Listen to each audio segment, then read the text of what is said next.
Today I'm going to take you through some of my materials that I'm using to make this painting.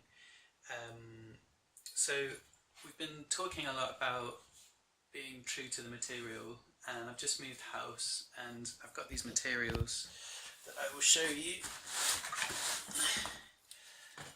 I've got a box of paints.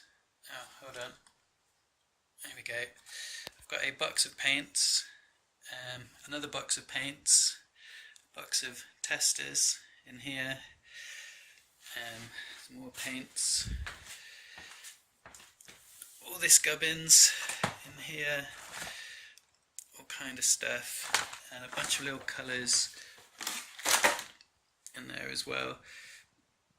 So when I'm making this piece, I've got this idea of being true to the material in mind, and the material in this case is very much DIY materials. Let me just get that up there. Here we go. Oops, sorry. So the materials I'm thinking about are very much emulsions, woods, paintbrushes, really all the stuff that you would use to decorate your house that I've got left over. And I'm really trying to make sure that I stick in some way to being true to this material, and not I'm not trying to create something that's pretending to be something else. Okay, so I'm going to get some of these colours out.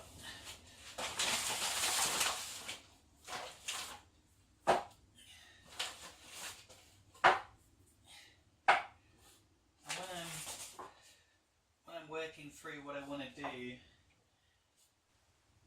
Oh, good lord. A colour called Merlot. That's going in.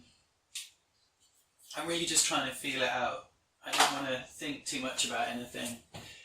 I think this is something that's really true of art, and it's also true of sport, in that thinking too much can often give what I call smart people problems, right? Smart people problems is when people are very good at thinking with the forefront of their mind, right? So people who are used to coming up with clever solutions for things will tend to struggle to be instinctive.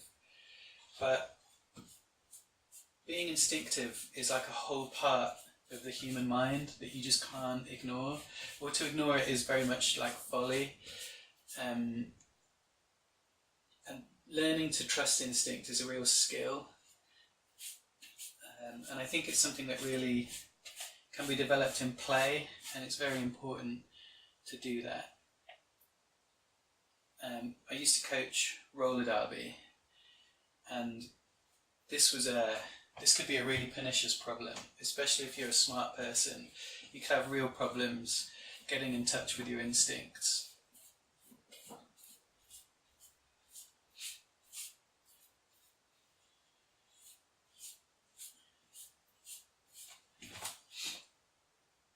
Cool.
The base coat here is Magnolia, which I really like, just because it's that classic kind of interior decorating material. It's very kind of cheesy, classic, like when you don't know what colour to paint a wall, you paint it Magnolia. So I've taken that as, rather than having a white or an off-white, so I want to just keep that feeling of this almost just being an extension of the interior decorating. And I guess this plays again into that feeling that whether or not something should be pushing any boundaries or not. And I think like I'm at a point in my life where I've worked a lot and I've spent a lot of time trying to push boundaries, whether it's in sport or other things, and having various measures of success, mostly none. But I'm kind of at a place in my thinking where I really think that oftentimes trying to push those boundaries can just be more problematic than it's worth, and that if you're always trying to push boundaries, you're never really using what you've learned, in a sense. There's never a point where you're like, this is a good solution, we should use this again.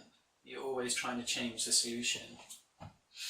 But I don't feel like I need to do that anymore. I don't feel like I know that things are going to change and I'm going to have to come up with different solutions as we go, but I don't feel the same pressure, like it's not attached in any sense to my ego that I need to create something new. Like if I have to, I have to, but it's not like, that's not what I'm here to do. I'm just here to feel it out and see what happens.